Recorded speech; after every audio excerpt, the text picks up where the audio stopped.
high school and was off to college. I'm a graduate of Maine High School, class of '84, Tulane University, and the University of New Orleans. I was raised in a family of people who showed me that one must stand up and be part of the solution and not lament the problems that we have in New Orleans. My grandmother was civil rights leader Rosa Keller, who fought to integrate the libraries, the schools, and universities. My father, Louis Zervigon, was on the national board of the ACLU, fighting police brutality cases, housing discrimination, and voting rights cases. And my mother worked for Moon Lander in the city of Bartholomew, lobbying the legislature for the city of New Orleans. And so for good government reform and to get a piece of what we need in New Orleans. So they demonstrated for me how to serve and fight for what's right. So in my life, I've tried to follow in that example. So I became a public school teacher. I taught at Ben Franklin High School. I taught social studies. I was a union teacher. When the bargaining unit was called up, I showed up in Baton Rouge to advocate for us. Then after Katrina, I was the founding board chair to relaunch Audubon as Audubon Charter School. That board was 3 educators and 3 parents. And we reopened the school, we rehired our faculty. And so then moving forward, today I'm president of the board of Ben Franklin High School, where also we have a very good relationship with our union. So looking forward, in this race, it's a difficult job serving the legislature, but I come with proven leadership in education, cultural economy. I've run a business. I want to bring that to Baton Rouge. I'm all in to do this, to serve our community, and I look forward to whatever time I have answering y'all's questions today. Thank you, Mr. Zervigon. Yes, exactly. Ms. Marion. Yes, good evening, everyone. Thank you for inviting me to speak here. Full disclosure, I'm a pillar of Justice and Beyond. My name is Marion Freistad. My last name rhymes with Houdat, but I prefer to be called Penny or Chili. I have a PhD and an MBA. I've lived in New Orleans since 1992, and I raised my son here. I'm a retired research microbiologist, and I'm currently a climate activist. In addition to Justice and Beyond, I'm active in 350 New Orleans, CADA, Coalition Against Death Valley, Extinction Rebellion, and some interfaith climate work. It has become clear to me that more than being activists, we must change government policy to solve the problem of climate change. That's why I'm running for State Representative District 98. As you undoubtedly know, climate change, anthropogenic climate change, presents an existential crisis. The Advocate Gambit recently editorialized that candidates need to address climate change, with 72% of voters believing that climate change will impact future generations. And we saw an example of that today with these storms. We don't know that the storm is caused by climate change, but most of the storms are worse because of climate change. Rising global temperatures, severe weather, rising sea levels, and other phenomena will threaten our way of life within decades and potentially the survival of humanity within several generations. If we do not solve this problem, we will have no other problems to worry about, and that ain't how we want to get there. How would we feel in the future knowing that we had a chance to save the climate and we did not act? But rather than despair, we must find hope and strength by working together to solve this crisis. We can do this without sacrificing our quality of life and without destroying our economy. This is called climate justice because this is a win-win. We are in a unique historic moment. We have the opportunity to solve the climate crisis while bringing social justice to communities which have historically been marginalized. We need to develop and encourage all the best minds of all our youth, regardless of color, gender, sexual orientation, immigration status, or abilities or backgrounds. I propose a cultural shift from Louisiana's oil and gas extractive economy to 100% clean energy. Currently, solar is the fastest growing industry in the country.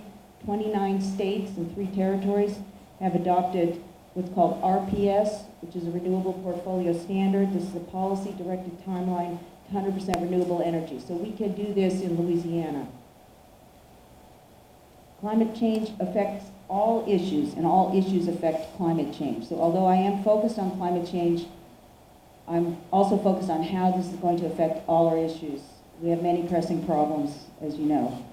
On the other issues, I am aligned with Justice and Beyond values. I am progressive. I am pro-reproductive. Thank you, Ms. Fronstein. Rights. Thank you. Thank you. Ms. Sherman. Dr. Parshett, I'm sorry. Hi, I'm Kia Sherman. I'm also running for state representative of District 98. I'm from New Orleans originally and lived near the fairgrounds as a child, and I started school at Dybert Elementary, which isn't there anymore. Started school, tested into kindergarten early because I was just really hungry to learn at age 4. And then my father was a Gordon's Milk delivery man, and he lost his job. They were also musicians. They were 24-year-old musicians that played at Jazz Fest, so I had a colorful upbringing. But when my father lost his job, we ended up moving to Lafayette, Louisiana, where I grew up and attended public school my entire life. And I was planning to go to LSU, and my parents got divorced, and so my plans changed. I had to stay in Lafayette where it was more affordable. I worked my way through college. I got Pell Grants and had 2 to 3 jobs growing up, through the whole time of school. So I ended up I went on to law school. After that, I started law school in Houston, and then I came back to LSU and finished up law school there.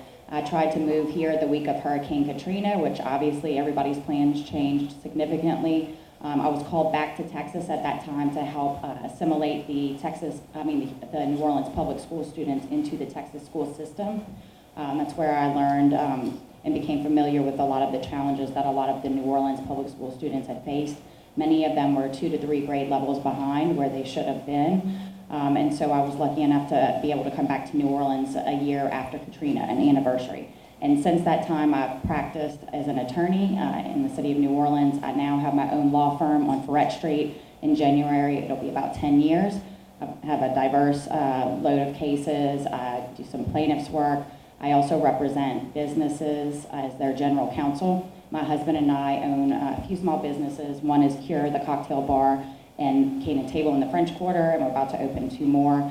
And I also, as general counsel for those businesses, but I also represent other hospitality-related businesses. I enjoy helping them grow and employ more people. So that's my practice. We have a little girl named Hayden. She's 5 years old. She's also informed me on some of the positions for education in addition to my experiences over in Texas. And then I also was on the board of Kingsley House until I decided to run. I had to take a leave of absence.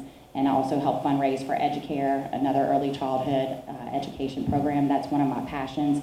I've seen the difference that it can make in a child's life. My little girl's been lucky enough to go to school since she was 18 months old. And I want to have all children have that opportunity so that they can start school with an advantage instead of starting behind. About 30% of our children are already behind by the time that they start kindergarten. I also want to work on raising the minimum wage. I have some ideas about doing that. That's modeled after legislation in Illinois. People who are working 40 hours a week shouldn't be living in poverty. I want to work on equal pay legislation. I want to prohibit employers from being able to Thank ask. you, Ms. Sherman. Thank you. Thank you so much. All right, with that said, thank you all for your introductions. We're going to hand it over to Mr. Chuck Perkins, our gracious host at Cafe Istanbul, who is going to serve, yes, give it up for Mr. Perkins, who's going to serve as our interviewer for tonight. Please keep in mind, Chuck, that Mr. Zervigon does have to go by 5:45. Okay. All right. I'll hand it over to Chuck. Thank you, Chuck. All right, well, I don't think I need to use the mic. I turned off all the coolers, so I think that everybody can hear me okay. So I'm going to ask, we got some questions right here. I think the way we have it set up, Reverend Man, you can let me know if I'm wrong, but we're going to have some of the audience members can submit some questions. Yes. And if you guys submit questions, Beth will bring them to me, and then I'll ask those questions. We'll give them to us first, and we'll give you some. You got some questions that you have Yes, asked? we have some questions. Start with those, and then as Chuck said, I don't think we're going to get to as Chuck said, if y'all have some questions, there should be a bucket on the left and right side of the stage with some index cards. Drop them off in those buckets, and we'll get to those as well too. Anytime, just drop them off in those buckets. Thanks. Go ahead, Chuck. Okay, so the first question we have is, what would you do about this? A better plan to open all swimming pools to children, including Barnard, and for as many days as possible, not the short swim year. What would you do about that? Let's start from that side. Okay, so from the Baton Rouge situation, we have to look for every chance we have to gain any kind of revenue, any kind of a piece of what we're owed in order to operate the things we need to operate. So the history of the swimming pools in New Orleans is not a good one. We had a lot of public swimming pools. We had some very nice ones when integration was brought in. Rather than allow for the integration of the pools, the city willfully shut them down.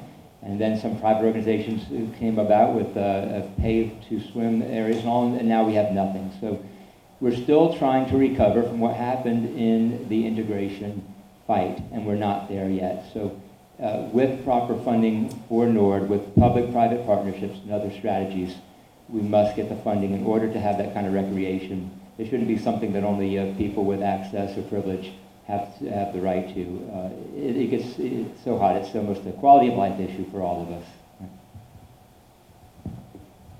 Okay, well, with climate change, swimming is going to be really important. But,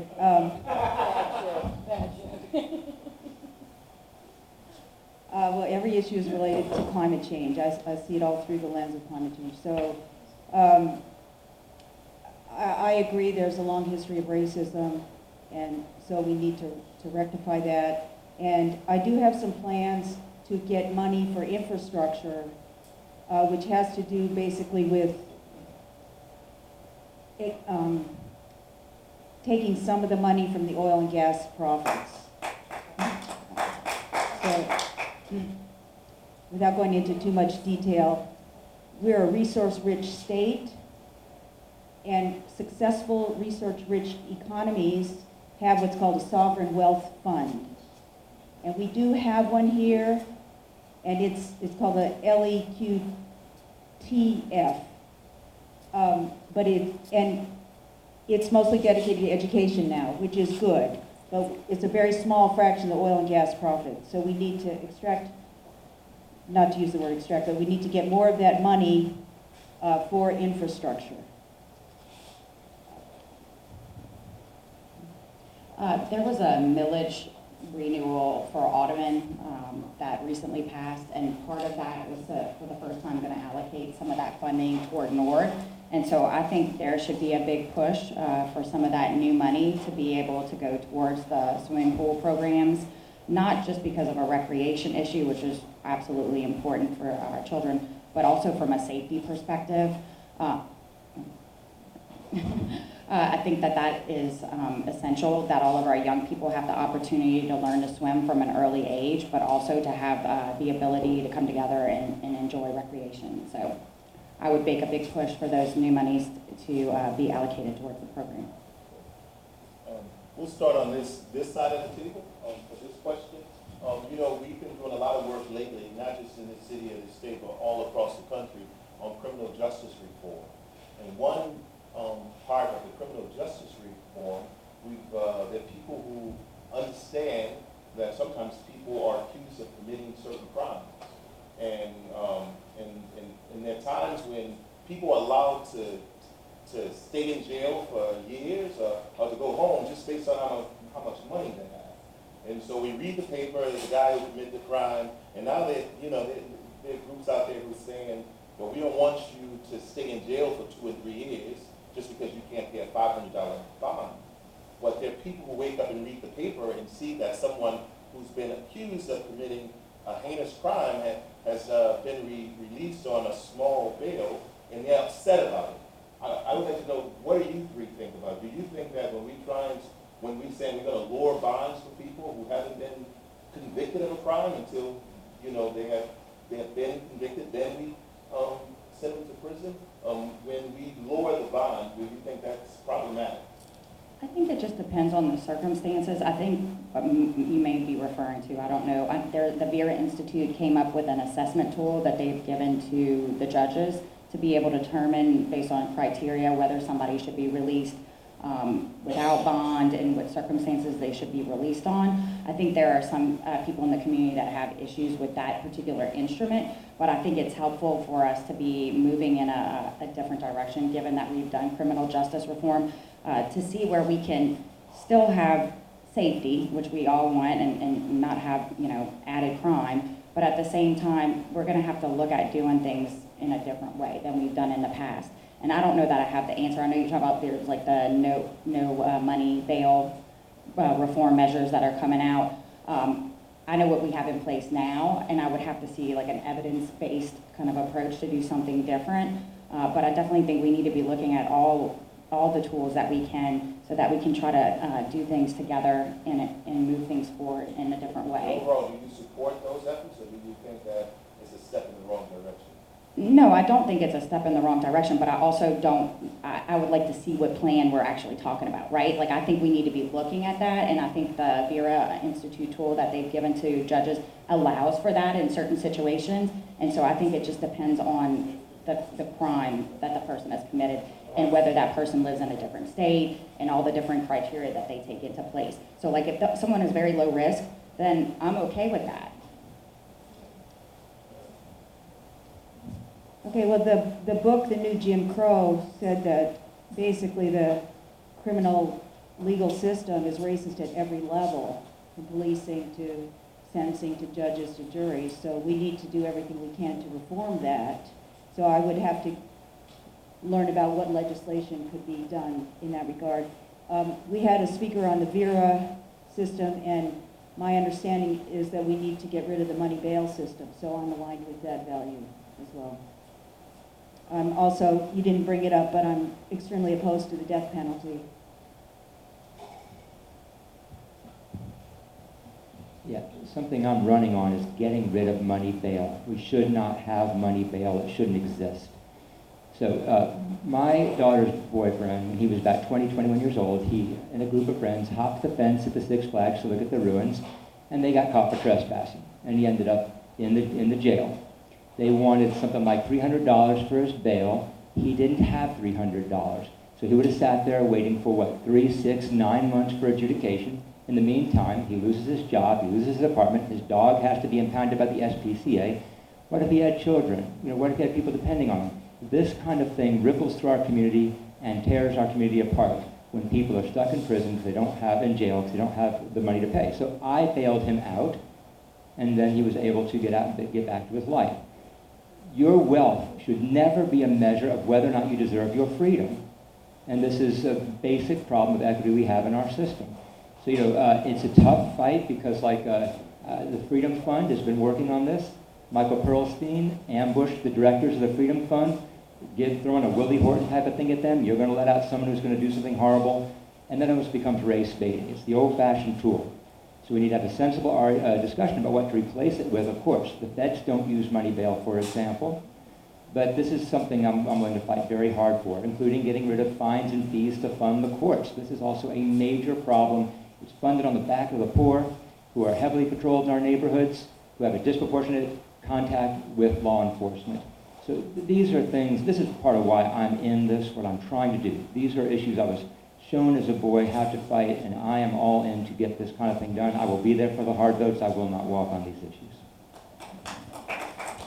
Mr. Chuck, with that said, I know Mr. Zervigon has to go, and so can I suggest, can you just give 1 minute to wrap up, and then we'll say goodbye to you with regret that you have to go. We do understand. Yeah, I'm having a meet and greet with public school teachers who are waiting for me. The way I see it, we are at a pivotal point here in Louisiana, right? We have seen people are willing to talk about improvement in public education. They're willing to talk about changing our criminal justice system. Everyone is fed up with this tax system that we've got. Nobody likes it. It is completely inequitable, and it doesn't give us reliable source of funding for the things we need. So that just as a beginning point of what we need to do.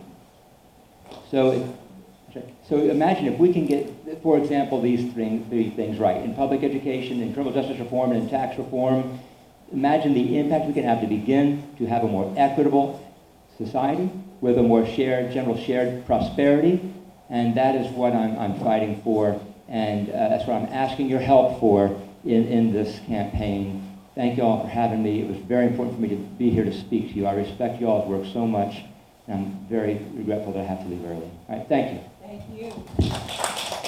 Thank you, Mr. Zervigon. We appreciate you being here. Everyone, please welcome as well Mr. Ravi Sangicetti. I almost had it. Mr. Ravi Sangicetti. We appreciate you being here. Mr. Sangicetti, Mr. Chuck Perkins is serving as our interviewer tonight, so he's going to be asking you some questions. So Go I ahead, had Chuck. asked whether I could add something about the fines and fees. I had worked on a civil rights case in St. Tammany Parish where a young woman named Trayshawn Kuzan was involved in just a silly fight in high school, and she had a fine that still was on her record. She may or may not have known about it anymore.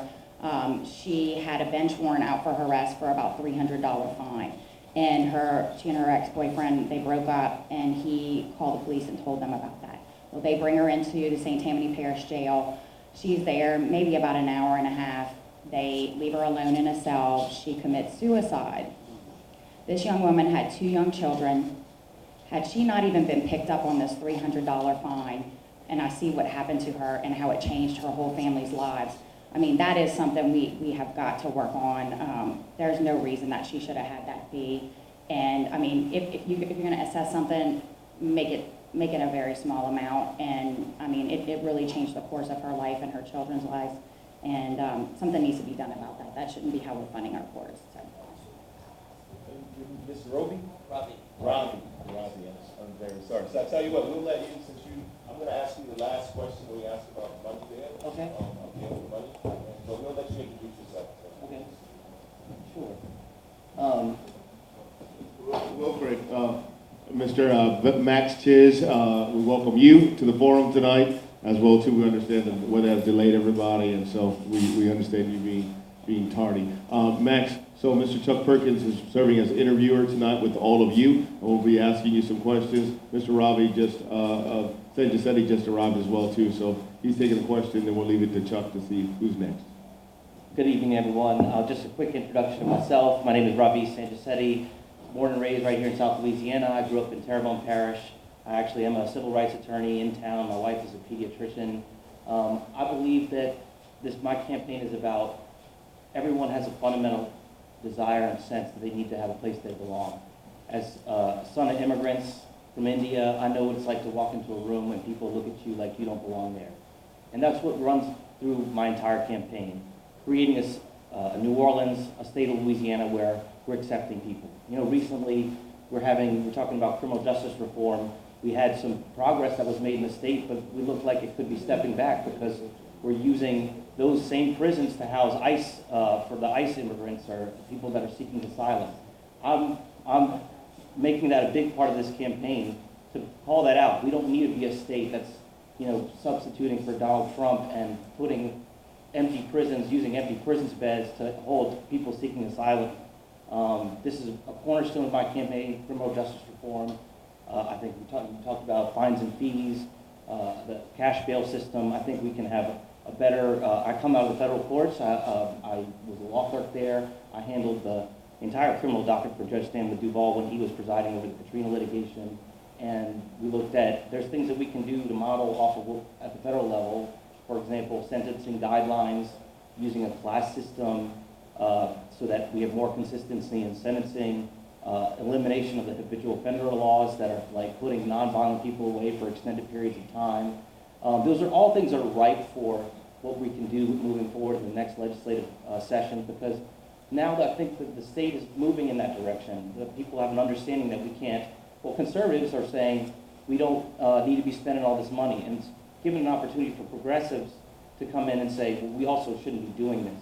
And so there really is an opportunity to make some more progress. I'm well versed in this area and in the work that you all are doing with Justice and Beyond, and I'm thankful to be here. I apologize for being late, but I appreciate you guys giving me the time. We're just introducing ourselves. Yeah, you can introduce yourself, and also we want to know what you think about the criminal justice reform, specifically that people want to do with the money bail system. So breakdown is that you got 3 minutes to introduce yourself and answer that question. Thank you, sir. Thank you. How are y'all doing? I'm Max Chiz. I apologize for being late. The Torah actually teaches that a person can make mistakes and learn from them. Back when I was in junior high school, I worked in a warehouse loading orders to be shipped out in the hot summer. And I accidentally put an order on the wrong truck. So I worked overtime, and I got the order to the customer. It drove 35 miles both ways, but I got it to him. I apologized in person. So A lot of the people in office don't learn from their mistakes. They'll pass a reform bill and they'll declare victory and they'll go home. They don't follow up with the community to make sure it's working. They don't put steps in place to make sure that it's producing the results they want, instead of having some kind of a secondary effect that makes things worse off.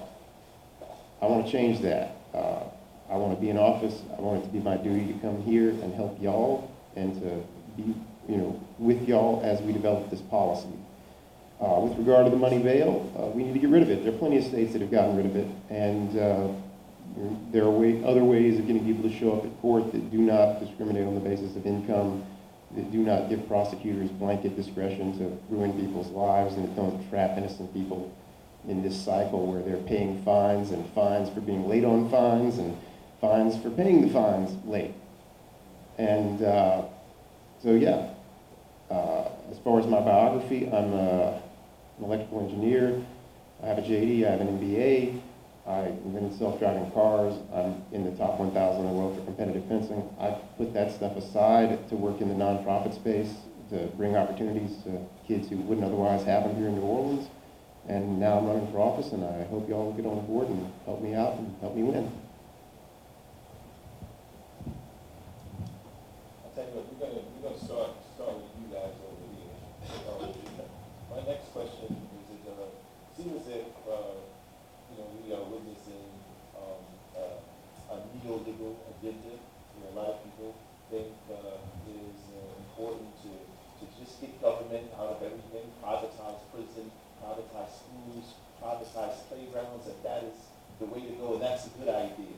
What do you guys think of this? Do you say thumbs up or thumbs down? What do you think? It doesn't really make sense to me when people say that, we're going to promote the market economy by privatizing something that only the government can do. That's not, the market economy. That's just giving some of your buddies a monopoly so they can pocket a bunch of money. We don't need private prisons and private playgrounds, and we don't need to move everybody out of the public school system into private schools. Free market economy means that people who are in a poor situation, they have the ability to open up a shop just like some major corporation. It means that our laws are fair and everyone gets a fair shot and a fair chance and everybody gets treated equally. We don't have that. And I'm here to tell y'all that that's what I want to go to Baton Rouge and get. A cornerstone of my campaign is economic and social justice.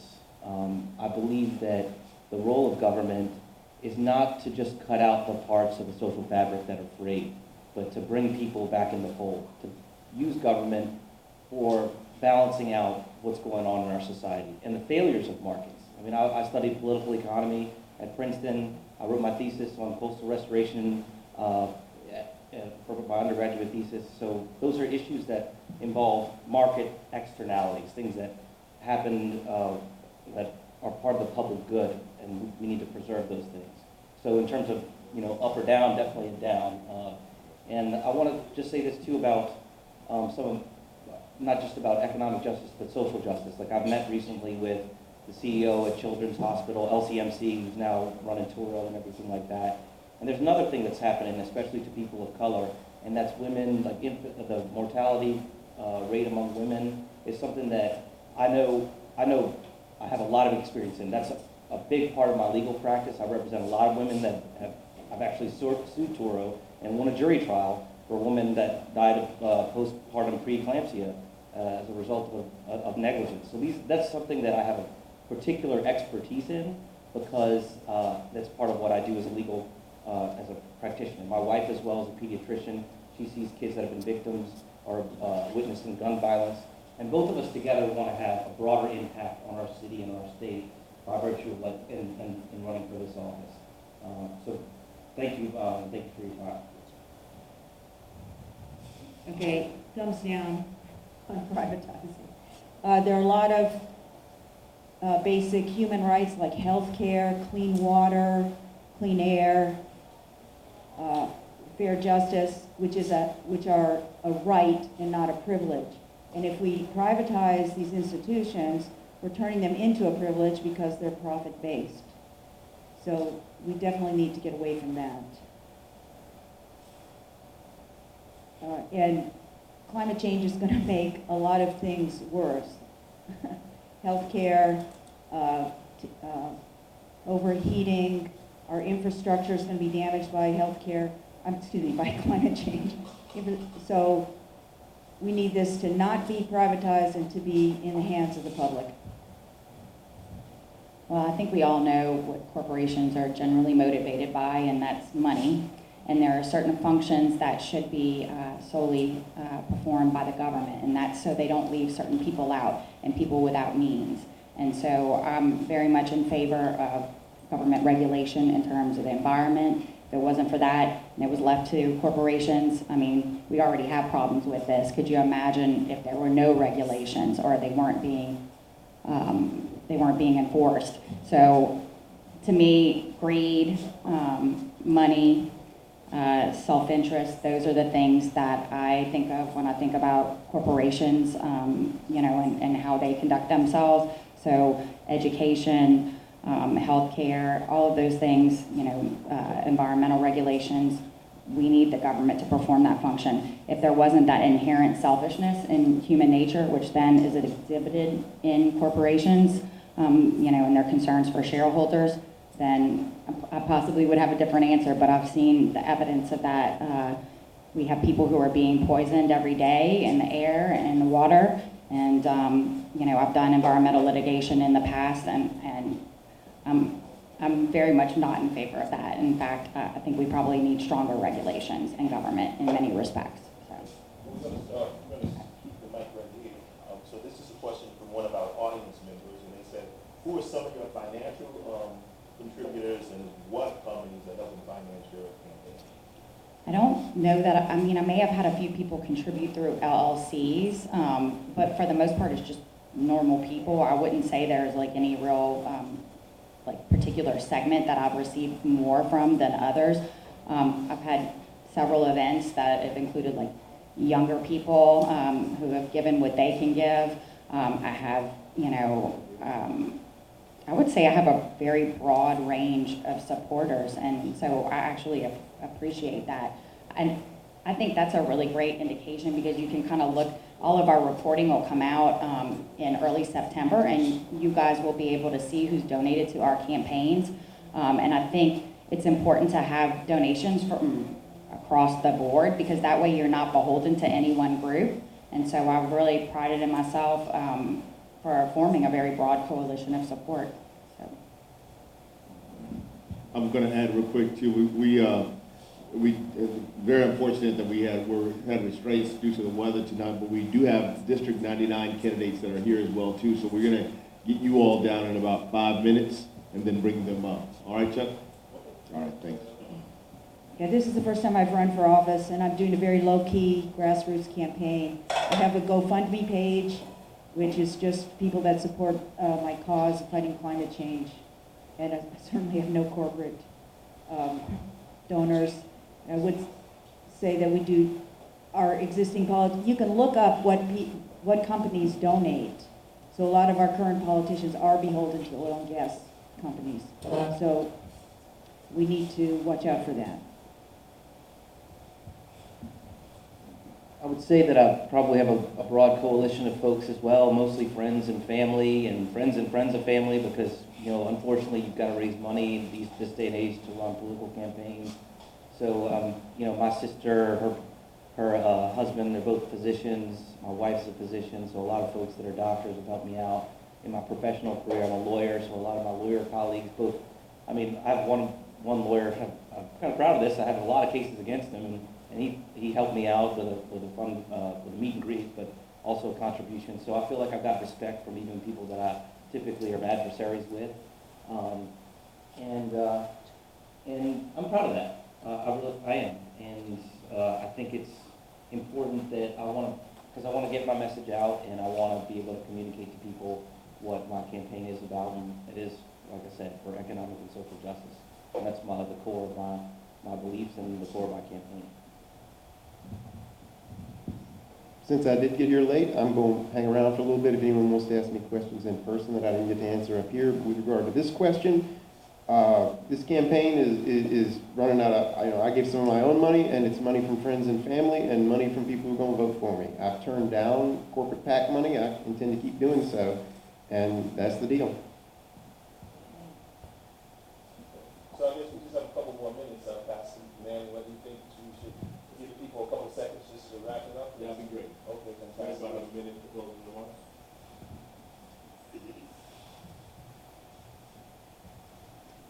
So, there are a lot of policy issues at stake in this campaign.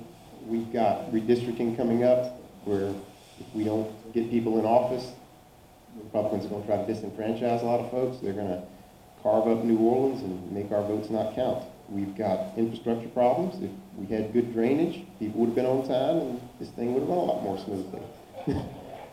We got education problems. We got a bunch of people in Baton Rouge who are arguing over the minutia of this or that bill, and nobody's paying attention to making sure our teachers are getting the money they need to just go out and get national board certified. That takes 5 years and huge personal, investment, and they don't get paid for it. That needs to change.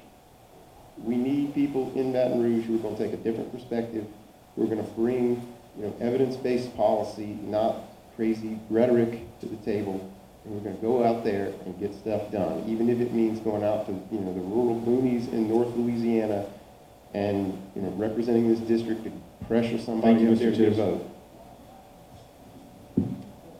Well, thank you all for giving me this opportunity. Again, my name is Ravi Sanchisetti. I'm very proud of what I've done so far in this campaign. Our team has knocked, including myself, over 5,000 doors.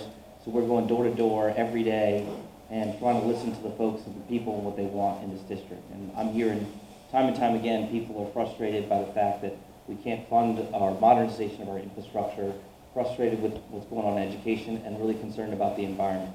That economic and social justice that I've discussed runs through entirely what I believe about what I want to achieve in terms of policy.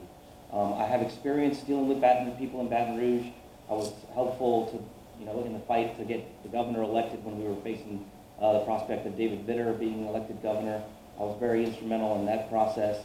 I've developed a lot of relationships through my professional association. I'm on the executive committee of the Louisiana Association of Justice, and we are involved in the legislature quite a bit. So I do have the values, I think, that represent you all in this organization and the district, but I also have the experience and ability to affect those changes that we need to see. Thank you so much. Thank you, Mr. Sanchisetti. Dr. Freestone. Yes, good evening. Thank you all for attending. We need a slate of climate activists in all our political offices. So I'm not really running for me. I just feel like I'm one of many people that need to work on the environment and fighting climate change. However, I do have the background to be a successful legislator. As a scientist, I'm good at articulating difficult problems, absorbing complex data, visualizing creative solutions, and achieving new approaches. I completely ran my own research lab for 13 years, so I have managerial and human resource skills. National and state politics is highly polarized right now. We need to all work together because we need each other to solve this existential climate crisis. So as a newcomer to the Baton Rouge State House, I will meet and network with all the legislators. I plan to work with everyone, regardless of partisan or any other differences. Thank you. There were certain opportunities that I was afforded: a good public education, affordable public university. I graduated from the University of Louisiana at Lafayette with a degree in political science, and then there were jobs available when I graduated from law school. That's what's motivating me to run. I want to make sure that other children and people have those same opportunities, increased access to public education, to economic opportunities. I also think there are two really critical issues that we have to prioritize, and we need people there to understand the importance and the intricacies of these issues, and that would be where we are with the sewage and water board infrastructure and also coastal restoration. Those two, I worked on the Mr. Go case against the Army Corps of Engineers for Katrina damages for all the New Orleans citizens. And I learned a lot about coastal erosion and our wetlands loss. And we are essentially a very vulnerable city at this point. and the problems that we just viewed on the way trying to get here today. Once the water gets in, our infrastructure is so decrepit it cannot pump it out. So this, to me, is paramount to all else at this moment, because it determines whether we can in fact live in this city in the future. And so I want to go to Baton Rouge. I want to be an advocate for getting funding for New Orleans from the legislature, and also work with our congressional delegation. I am close to Congressman Richmond, and I help start 2 statewide organizations, one that recruits and trains Democratic women to run for office, Emerge Louisiana, and then Latanja Sylvester and I co-founded La Femme PAC, which provides capital to those women. I have contacts around the state. I already have relationships with legislators. I am ready to work from day one. So I ask you to join me, and I appreciate all of y'all's time and the work that you do with this organization. I have a lot of respect for you, so thank you. Thank you, Ms. Sherman. Again, thank you to all of our candidates for being present here tonight. We thank